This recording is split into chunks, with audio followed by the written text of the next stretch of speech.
এবার নবী বেরিয়ে যাবে, মা খাদিজা বলে দাঁড়ান, যাবেন না, একটা কথা আছে। বললো কি কথা? তাড়াতাড়ি বলো। আমার চাচা চাচিরা অপেক্ষা করছে, আমার ফুফু ফুফাতো ভাইয়েরা অপেক্ষা করছে। কি বলবা বলো খাদিজা? খাদিজা এক বাক্যে আমার নবীকে বিবাহের প্রস্তাব দিয়ে ফেলল। বিবাহের প্রস্তাব দিয়ে বলল, ওগা আমি তোমাকে বিয়ে করতে চাই, লোকের মাধ্যমে না, ডাইরেক্ট তোমাকে বলে দিলাম, আমার জীবন ও জৈবন আমি তোমারে সঁপতে চাই। আমার নবী বলে, খাদিজা আমাকে বিয়ে করবা কি দেখে? টাকা নাই, পয়সা নাই, বাড়ি নাই, গাড়ি নাই, মা নাই, বাবা নাই, 10 বিঘা জমি নাই, এয়ার কন্ডিশন কামরা নাই, তুমি এত বড় লোক, তোমার চাকর বাকরের কিছুর এরকমই নাই, কি দেখে তুমি আমাকে বিয়ে করতে চাও? বলল, ওগো আমি তোমার টাকা নাই, পয়সা নাই, ধন দৌলত কিছু নাই, যেটা যেটা তোমার নাই ওগুলা সব আমার আছে, কিন্তু আমার মাথার ছাতা বলতে কেউ নাই, আমার স্বামী নাই, বাবা নাই, মা নাই, আমার 2টা স্বামী মারা গেছে, ছেলে মারা গেছে, আমার জগতে কেউ নাই, তাই তোমাকে মাথার ছাতা হিসাবে তোমাকে আমি স্বামী রূপে কবল করতে চাই। আমার নবীজি পড়ে মরল না, নবীজি কথা দিতে পারলেন না। আমার নবী বলে, খাদিজা জন্ম মৃত্যু বিয়ে যদি থাকে কপালে লেখা, তবেই হবে দেখা। এই খাদিজা তুমি আমাকে বিয়ে করবা? আমি তোমার হ্যাঁ বলতে না বলতে পারবো না। সত্যি যদি আমাকে বিয়ে করতে হয়, আমার বাবা নাই তো কি হয়েছে, আমার মা নাই তো কি হয়েছে, আমার চাচা আছে, চাচি আছে, আমার বংশ বলে সবাই রয়েছে, আমার চাচা আবু তলেবের সঙ্গে যোগাযোগ করো, আমি তোমাকে ডাইরেক্ট কথা দিতে পারবো না। নবীর মালের লোভ ছিল না, টাকার লোভ ছিল না। বাবা নবী বলল যে আমার চাচা আবু তলেবের হাতে দাদা সঁপে দিয়ে গেছে, কাজী আমার চাচার মুখে চুনকালি লাগাতে পারবো না, তুমি বিয়ে করতে হলে আমার চাচাকে বলো। এই কথা বলে উট নিয়ে টাকা নিয়ে খাদিজার কাছ থেকে আলবেদা হয়ে গেল। এবার চলে যায় বাড়ির দিকে, খাদিজার কাছ থেকে চলে গেল, এই কথা গেল বলে দিয়া। এবার রাস্তায় চলতে চলতে নবীজি আর অল্প রাস্তা হলে বাড়িতে পৌঁছে যাবে। বাবা কেতাবে লেখছে, নবীজি রোজগার করা টাকাগুলাকে বার করে, একবার পকেট থেকে বার করে, একবার করে দেখে, আবার পকেটে ঢোকায়, আবার বার করে আর দেখে, আর নবী ঝরঝর করে কাঁদে। কেন কাঁদে জানেন? কেতাবে লেখছে, আমার নবীজির একটা কথা মনে পড়ে গেল, আল্লাহ গো, আমি 6 বছরে মাকে হারিয়েছি, হ্যাঁ, আর মায়ের পেটে থাকতে বাপকে হারিয়েছি, দুনয়নে দেখি নাই, ভাই নাই, বোন নাই, আমার জগতে কেউ নাই গো আল্লাহ তুমি ছাড়া। তবে আল্লাহ আমি জীবনে আজকে প্রথম নাম্বারে রোজগার করেছি, ইনকাম করেছি, টাকা কামাই করেছি, মেহনত করেছি, কিন্তু আল্লাহ আমার মনের দুঃখ হলো একটাই, যদি আমার আব্বা বেঁচে থাকতো, আমার জীবনের প্রথম রাতে প্রথম রোজগার করা টাকাগুলো নিয়ে আমি আমার বাবার হাতে দিতাম, আমার মা বেঁচে থাকতো, আমার মায়ের হাতে ঝনঝন করে টাকাগুলা ঢেলে দিতাম, আমার মা টাকাগুলো দেখতো আর মিচকে মিচকে হাসতো, আমাকে আনন্দ লাগতো। কিন্তু আজকে মা বেঁচে নাই, বাবা বেঁচে নাই, কার হাতে টাকাগুলা দেব, এটাই যেন মনের দুঃখ গো বাবারা, মা বোনেরা। এই বলে নবী আমার কান্না করছে, বাবা কান্দে কান্দে কান্দে কান্দে বাড়ির কাছাকাছি হলো, চোখের পানিগুলোকে গেলে ফেলে দিয়া বাড়িতে ঢুকলো। চাচা চাচিরা বুঝতে না পারে যে ভাতিজা রাস্তায় কান্নাকাটি করেছে। ও বাবা চোখের পানিগুলা মুছে দিয়া নবীজি বাড়ি গেলে ওই টাকাগুলা বার করে চাচা আবু তলেবের কাছে বাবা ঢেলে দিল। চাচা গো, বাবা নাই, বাবার কাছে দেব, মা নাই, মায়ের কাছে দেব, তুমি আমার বাপ, তুমি আমার মা, এই দেখো আমি কত টাকা রোজগার করেছি। খাদিজা ডবল বেতন দিব বলেছে, ডবল বেতন দিয়েছে চাচা। আর একটা কথা, শুধু বেতন দেয় না, আমার ব্যবহারে মুগ্ধ হইয়া, আমার ব্যবহারে খুশি হইয়া, ও চাচা এই দেখেন এই ওটটা আমাকে পুরস্কার দিয়েছে। তাই নাকি বলে? হ্যাঁ। কিন্তু এই কথাটা নবীজি বললেন না, এই কথাটা নবীজি বললেন না। শুধু টাকা দিয়েছে, ওট দিয়েছে তা নয়, চাচা খাদিজা আমাকে বিয়ে করতে চেয়েছে, এই কথাকে বাপ চাচাকে বলা যায়? সময় হলে জানতে পারবে। এই বলবো, এই অবস্থায় থেকে গেল। নবীজি বাড়িতে ঢুকে গেল, আর ওদিকে মা খাদিজা তার বাঁধি নাফিসাকে ডেকে কয়, নাফিসা রে, একটা কাজ কর। বলল কি? আমি যে ওই আলামিনকে বিয়ের প্রস্তাব দিলাম, উনি লজ্জায় লজ্জিত হয়ে বলল যে না না, আমি বিয়ে করব কিন্তু কথা দিতে পারবো না, আমাকে বিয়ে করলে আমার চাচাকে বলা লাগবে। তাই নাফিসা, আমার তো যাওয়া চলবে না, যেহেতু আমি বিয়ে করব, তাই তুই আমার হয়ে যা। আবু তালেবকে একটু বলগা তার ভাতিজার সাথে আমার বিয়ে দেবে কিনা। নাফিসা বলে, জোড় হাত, এই কাজটা বাদ দিয়ে আমাকে আর কোনো কাজ থাকলে বলো। বলে, কেন? এই কাজটাই আমার দ্বারা সম্ভব হবে না, আমি পারবো না। কেন পারবি না? বলল, তোমার বয়স হলো 40 বছর, আর তুমি যাকে বিয়ে করবে তার বয়স হলো 25 বছর। আবু তালেব বলবে, আমি গিয়ে বললো মেয়েটার বয়স কত, আমি কোন মুখে জবাব দেব? তাছাড়া তোমার একবার নয় 2 বার বিয়ে হয়েছিল, 4টা সন্তানের মা হয়েছিল, আর ছেলেটা দেখার মতো ছেলে, যার চেহারা দেখে আসমানে পূর্ণিমার চাঁদ লজ্জা পায়। কাঁদে যাচ্ছে একটা আইভ ছেলে, অবিবাহিত ছেলে, আমি কোন মুখে তোমার সঙ্গে বিয়ের কাম লাগাতে পারবো? অসম্ভব, এটা বলতে পারবো না, আমি আর ঘুরে আসবো না। এটা বলা যাবে না।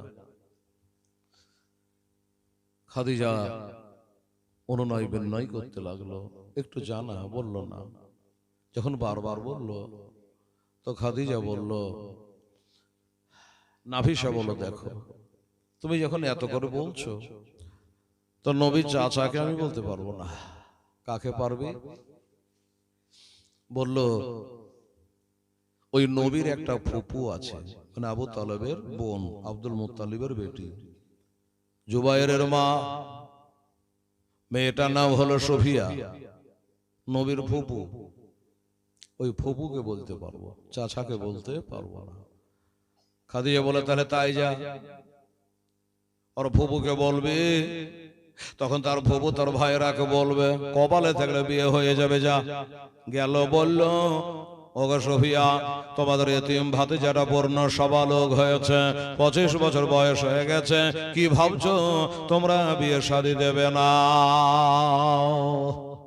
বলল, নিশ্চয় দেব, আমার দাদা আবু তালেবের দায়িত্ব আছে, নিশ্চয় সে মনে মনে কিছু একটা চিন্তা ভাবনা করছে। তা তোর হাতে কোনো মেয়ে আছে না? বলে, আছে। কি? বলে, ওইটাই তো কথা, বলতে ভয় লাগে। বলে, ভয়ের কোনো কারণ নাই। বললো, তোমার ভাতিজা যে যার মাল নিয়ে বাণিজ্যে গিয়েছিল, ওই হযরতে খাদিজা, ওই খাদিজা তোমার ভাতিজাকে ডবল বেতন দিয়েছে, একটা উট দিয়েছে, আর তার ব্যবহার মুগ্ধ হইয়া তাকে ভালোবেসে ফেলেছে, তাকে বিয়ে করার প্রস্তাব দিয়ে পাঠিয়েছে।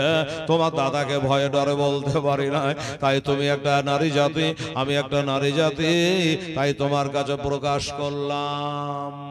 উনি বলল, দেখ বহিন, তুই বাড়ি যা, আমি আজকে ভাইয়ের বাড়ি যাব, ভাইদেরকে এক জায়গায় নিয়ে বসবো, আলোচনা করব, তারপরে তোকে খবর পাঠাবো। নাফিসা বাড়ি চলে আসলো, এদিকে হযরত সফিয়া ভাইদের বাড়ি গেল। ভাইদের বাড়ি গিয়া জনাব আবু তালেবকে বলল, দাদা আমাদের ভাতিজা তো সবালক হয়েছে, বয়স হয়েছে 25 বছর বয়স হয়ে গেছে, কোনো চিন্তা ভাবনা করছেন কি বিয়ে শাদী দেওয়ার? বলো, বহিন রে, তোরা একটা বউ দেখ, একটা ভালো মেয়ে দেখ। বলে, দেখা হয়ে গেছে। বলল, কি?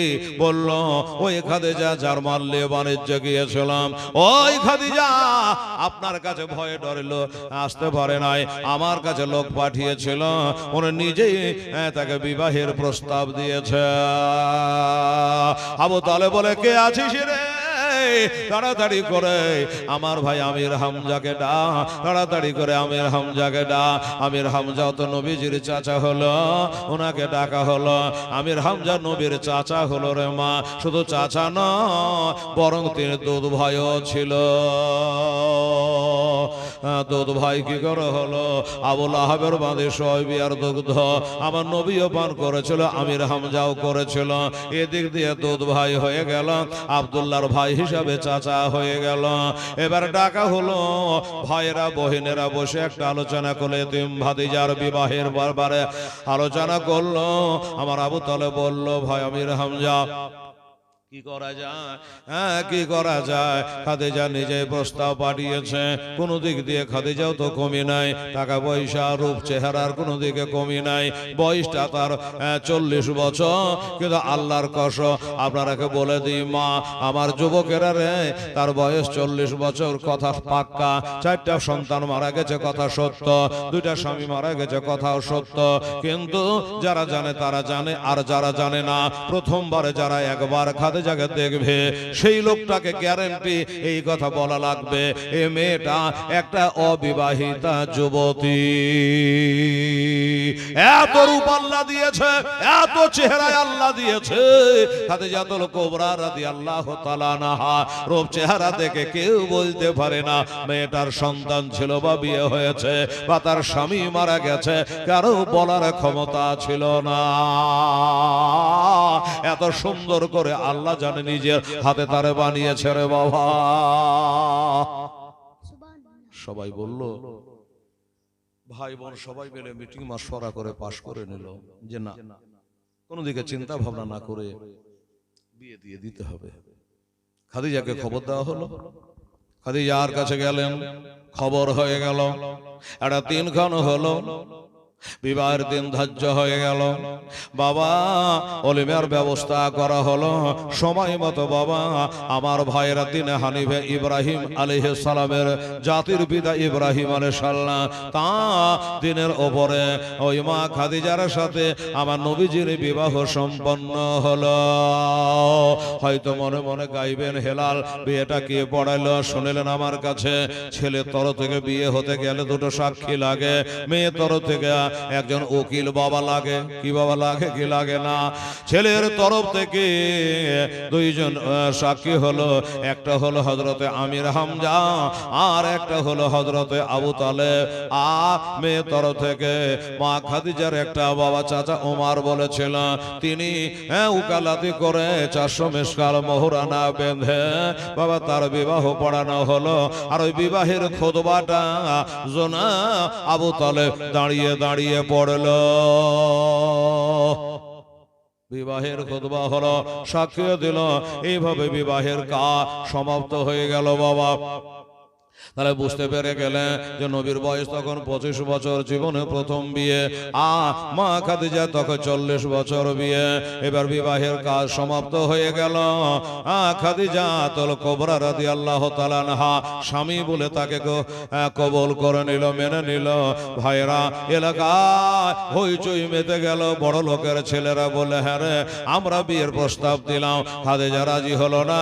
এবার বিয়ে করলে এমন একটা ছেলেকে যার বাড়ি নাই, গাড়ি নাই, মা নাই, বাবা নাই, টাকা নাই, পয়সা না, এইভাবে একটা গরিবকে বিয়ে করলো।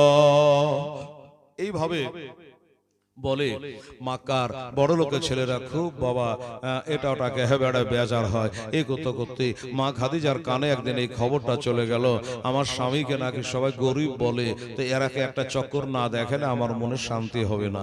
তো খাদিজা কি করবে করলো জানেন? একটা খানার আয়োজন করলো। যত বড় লোক ছিল মক্কা শরীফে সবাইকে দাওয়াত করে খানা খাওয়াইলো। আর খাওয়া দাওয়ার পরে এবার খাদিজাকে খাদিজা বলল, দেখো তোমরা মক্কাবাসী, তোমরা রাজা ধীরাজার ছেলে, বড় লোকের বেটা, তোমরা নাকি আমি যে বিয়ে করেছি চয়েস করে পছন্দ করে মন মতো ছেলেকে, তা তোমরা নাকি তাকে গরিব বলো। হ্যাঁ শোনো, এই গরিব যে তোমরা বলো, আজ তোমরা নিজের চোখে একটা ঝলক দেখে যাও। কি দেখালো? খাদিজার যত টাকা পয়সা, মাল ধন, আলমারির চাবি সোনা দানা যত কিছু ছিল সব নিয়ে এসে আমার নবীর পদতলে ঢেলে দিল। ঢেলে দিয়ে বলল, ওগো স্বামী, আজ থেকে টাকা পয়সা মালধন আলমারি যত চাবি কাঠি এমনকি আমার পা থেকে মাথা পর্যন্ত আমার জীবন জৈবন যা ছিল আমি সবই তোমার কদমের তলে আমি সঁপে দিলাম। আমার বলতে আর কিছু থাকলো না। এই কথা বলে মা খাদিজা নিজের স্বামীকে সমস্ত মালগুলা ঢেলে দিয়া, মা খাদিজার মালিক আমার নবী তখন বড় লোক হয়ে গেল। যারা গরিব বলতো তারা মুখটা নিচু করে উঠে চলে গেল, আর জীবনে নবীকে গরিব বলতে পারে না। এরা আর নবীকে গরিব বলতে পারে না। কিন্তু মক্কায় যারা গরিব ছিল সেই গরিবেরা এরাও কিন্তু মা খাদিজার উপর একটু বেজার হয়ে এড়িয়ে চলতে লাগলো। তো মা খাদিজা বলল, বড় লোকের ছেলেরা আমাকে বিয়ে করতে পেল না, তাই আফসোস, তাই তারা বিরোধিতা করে। কিন্তু গরিব মানুষেরা এদের আবার মন খারাপ হলো কেন? একদিন সবকে গুছিয়ে দাওয়াত করে খাওয়া দাওয়া করিয়ে বলল, ওগো আমার দেশের গরিবেরা, তোমরা বলো তোমাদের মনটা কেন খারাপ? আমি একটা বিয়ে করলাম, সংসার করলাম, তো তোমাদের কেন মন খারাপ? ওরা বলল, খাদিজা আমাদের মন খারাপ বিয়ে করার জন্য নয়। কিসের জন্য? শুনলাম তোমার টাকা পয়সা মালধন যা কিছু ছিল তোমার স্বামীর পায়ের তলে সব ঢেলে দিয়েছ। এইটা নিয়ে আমাদের টেনশন হচ্ছে, চিন্তা হচ্ছে। তোমার কাছে এসেছি রাতে দিনে, যখন এসেছি তুমি চোল বোঝাই করে তুলে আমাদের কোঁচা বোঝাই করে দিয়েছ, গুনে দেখো নাই। এই খাদিজা, আমরা টেনশন করছি, আমরা চিন্তা করছি, এই চিন্তা করছি তোমার টাকা পয়সা মালধন সব যে তোমার স্বামীকে তুমি সঁপে দিয়েছ, আমরা আর তোমার বাড়িতে ভিক পাবো না, আর দান ধ্যান পাবো না, এই জন্য আমরা চিন্তা করি। মা খাদিজা বলল, তোরা চিনিস না, জানিস না আমার স্বামীটা কেমন মানুষ রে, কত বড় দাতা, এই যে আমা থেকে বড় দাতা, ওমা আর সাল্লাকা ইল্লা রহমাতাল লিল আলামিন। এই দেশের বাইরা, আমার স্বামীর মতো দাতা কে আছে? আমার স্বামীর মতো বড় দেনেওয়ালা কে আছে? আল্লাহ দেনেওয়ালা, নবী হলো বন্টন কারণেওয়ালা। বাবা গো, তারাকে সান্ত্বনা দিল। এবার আমার নবী একটা কথা বলে, খাদিজা, এই বিবি খাদিজা, তোমার টাকা পয়সা সোনা দানা মালধন আমাকে সব তুমি সঁপে দিলা, সবই তো সঁপে দিলাম। এবার আমি এই মালধন টাকা পয়সা যা খুশি করি, তোমার দুঃখ হবে না বলল না। আপনি রাখতে পারে, কাউকে দিয়ে দিতে পারে, বিলিয়ে দিতে পারে, আমার কোনো দ্বিধা নাই, আমার কোনো কষ্ট নাই, কোনো কথা নাই। এই কথা বলে যে গরিবেরা বিশ্বাস করতে পারছিল না, আমার নবীজি এবার দুই হাত ভরে বাবা এত দান করলো, এত দান করলো। আল্লাহ পাক রব্বুল আলামিন বলেন কোরআনে, লান তানালুল বিররা হাত্তা তুনফিকু মিম্মা তুহিব্বুন, আল্লাহর রাহে যেটা দেবা এইটা যেন মহব্বতের বস্তু হয়। তাই নবী মহব্বতের সাথে মহব্বতের বস্তুগুলা দুই হাত ভরে দান করতে লাগলো। আল্লাহর কাছে নবীজি দোয়া করে, আল্লাহুম্মা হিয়ানি মিসকিনা ওয়া মাতনি মিসকিনান, আল্লাহ তুমি আমাকে মিসকিনের সঙ্গে রাখো এবং মিসকিনের সঙ্গে তুমি আমার হাসর করাইয়া দিও। আমরা টাকা পয়সার পিছনে ছুটি বাবা, আর নবী বলে, আল্লাহ আমি টাকা পয়সা সব বিলীন করে দিলাম, দান করে দিলাম, আমাকে আল্লাহ তুমি মিসকিন করে রাখো আর মিসকিনের সঙ্গে হাসর করায়ও। মা আয়েশা বলে, নবী গো, দুনিয়ার লোক তো বড় লোক হতে চাই, আপনি মিসকিন হতে কেন চান? কি ব্যাপার? বলে, আয়েশা জানো না? ও আয়েশা, আমার বিবি আয়েশা, আমি যদি এখন খালি অর্ডার করে দিই, উহুদ পাহাড় বাবা এত উঁচু নিজের চোখে দেখে আসলাম, ওই উহুদ পাহাড়কে যদি অর্ডার করে দিই, তাহলে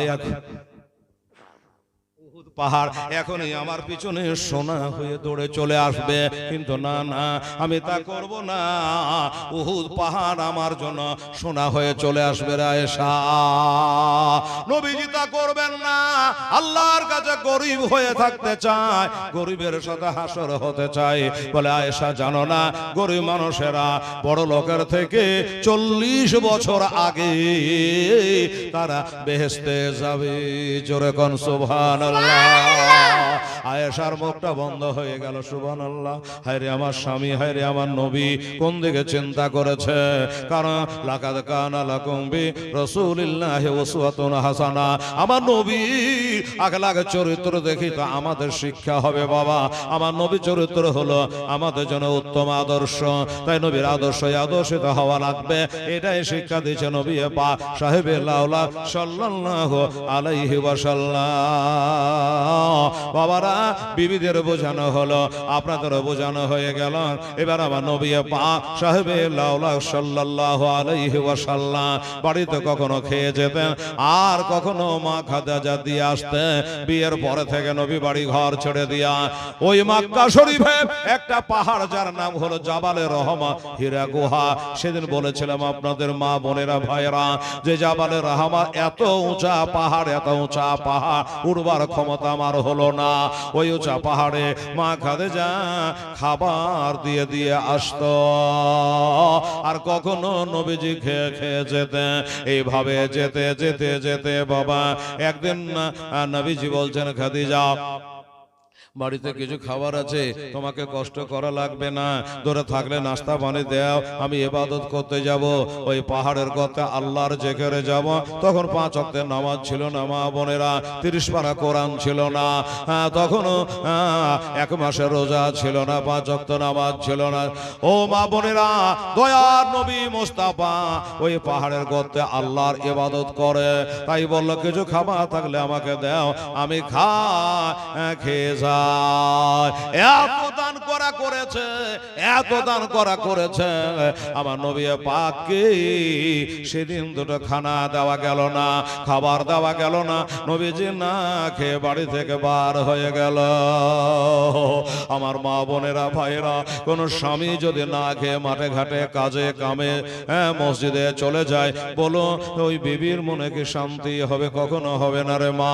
তাই মা খাদিজা বড় চিন্তায় পড়ে গেল, আল্লাহ আজকে বাড়িতে খাবার নাই, আমার স্বামী অনাহারে চলে গেল, মনে শান্তি হয় না। বাবারা, আবার জঙ্গলে ঢুকে একটা ফল চলে এনে ওই ফলটা কেটে কুটে আমার নবী মুস্তাফা দরবারে নিয়ে গেল। ওই পাহাড়ের উপরে নিয়ে গিয়া আমার নবীকে দিল। বলে খাদিজা, তুমি যে বললা বাড়িতে খাবার নাই, হঠাৎ নাস্তা কোথা থেকে হয়ে গেল? বলে স্বামী গো, নাস্তা ছিল না ঠিকই, আপনি না খেয়ে বাড়ি হেনে বেরিয়েছে, আমার মনে শান্তি হচ্ছিল না, যার কারণে জঙ্গল থেকে একটা ফল তুলে এনে কেটে কুটে আমি না খেয়ে আপনার জন্য খাবার এনেছি। বলুন এবার নবী খুশি হবে না বেজার হবে? নিশ্চয়ই খুশি হবে। ওই পাহাড়ের গর্তে স্বামী স্ত্রী বসে আছে বাবা। ওই জাবালে রহমত হীরা গুহায় আল্লাহর কাছে 2 হাত তুলে নবীজি দোয়া করে, আল্লাহ রব্বুল আলামিন নাস্তার সামনে রয়েছে, আল্লাহ তসবিহ কাছে রয়েছে, মাওলা আমার বিবির প্রতি আমি রাজি হয়ে গেলাম, আল্লাহ আমার খাদিজার প্রতি তুমিও রাজি হয়ে যায়। আমার বিবির উপরে আল্লাহ তুমি রহমত নাযিল করো, আমি রাজি হয়ে গেলাম, আমি খুশি হয়ে গেলাম, আমার বিবির উপরে আল্লাহ তুমি খুশি হয়ে যায়। ওরে মদে নাতে কান্দে নহবে, ওরে মদে পাপের লাগে, আরে মদে ব্যথায় কাতর হইয়া আছেন তিনি জাগে, আছেন তিনি জাগে। ওরে মদে নারয় ভেজা মাঠে আমার নবী চোখের জল তোরা কেন্দে কেন্দে বল সকলের সল্লে আলা আহব সল্লে আলা আহব ওরে মনের কালি মজবে যদে একবার মদে নাতে চহ তোরা কেন্দে বল সকলের সল্লে আলা আহব সল্লে আলা আহব নবী তখনও কাঁদছেন এখনো কাঁদছেন কাঁদবেন কাল হাসরে কার জন্য মা আমাদের জন্য